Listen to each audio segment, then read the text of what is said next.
Hindi makakapamunga ang isang sanga, malibang nakakabit ito sa puno. Ganoon din naman hindi kayo makakapamunga kung hindi kayo mananatili sa akin.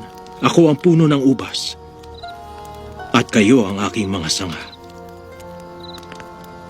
Ang taong nananatili sa akin at ako rin sa kanya ay mamumunga ng marami, sapagkat wala kayong magagawa kung hiwalay kayo sa akin. Ang hindi nananatili sa akin ay tulad ng mga sangang itinatapon at natutuyo, at pagkatapos ay tinitipon at inihahagi sa apoy para sunugin.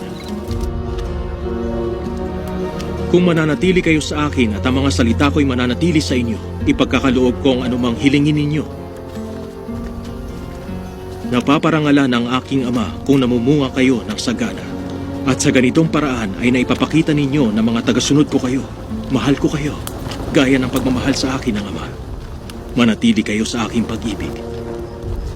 Kung sinusunod ninyo ang mga utos ko, mananatili ang pag-ibig ko sa inyo. Katulad ko, sinusunod ko ang utos ng aking Ama, kaya nananatili ang kanyang pag-ibig sa akin. Sinabi ko sa inyo ang bagay na ito para magalak kayo katulad ko at malubos din ang inyong kagalakan. Ito ang aking utos sa inyo.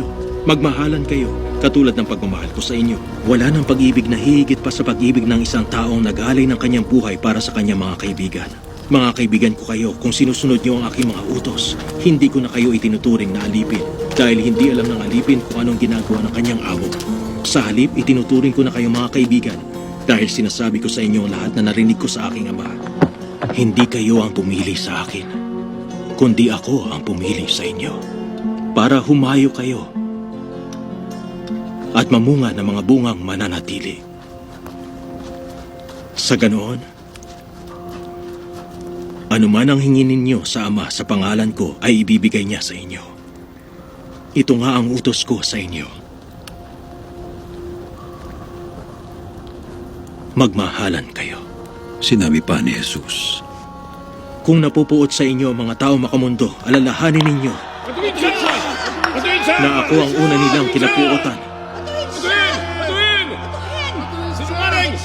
Kung kabilang kayo sa kanila, mamahalin nila kayo. Pero hindi kayo kabilang sa kanila, kundi pinili ko kayo mula sa kanila. Kaya napupuot sila sa inyo. Tandaan niyo ang sinabi ko sa inyo, na walang aliping masigit sa kanyang amo. Kung inusig nila ako, uusigin din nila kayo. At kung sinunod nila ang aking salita, susundin din nila ang inyong salita.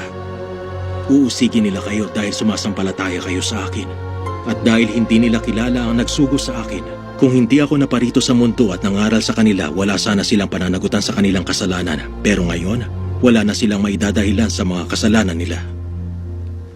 Ang napupuot sa akin ay napupuot din sa aking Ama. Kung hindi ako gumawa sa harap nila ng mga himalang kailan may hindi nagawa ni numan, wala sana silang pananagutan sa kanilang kasalanan.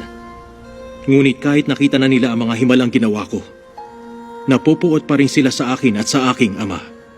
Sa ginawa nilang ito, natupad ang nakasulat sa kanilang kautusan, napupuot sila sa akin ng walang dahilan. pagkatapos sinabi ni Jesus, Ipapadala ko sa inyo ang banal na Espiritu mula sa Ama. Siya ang tagatulong niyo at tagapagturo ng katotohanan. Pagdating niya, magpapatotoo siya kung sino talaga ako.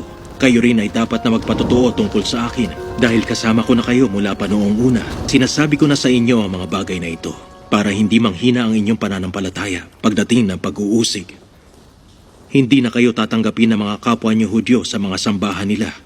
Sa katunayan, darating ang panahon na ang sinumang papatay sa inyo ay mag-aakalang naglilingkod siya sa Diyos. Gagawin nila ang mga bagay na ito dahil hindi nila kilala ang Ama o ako.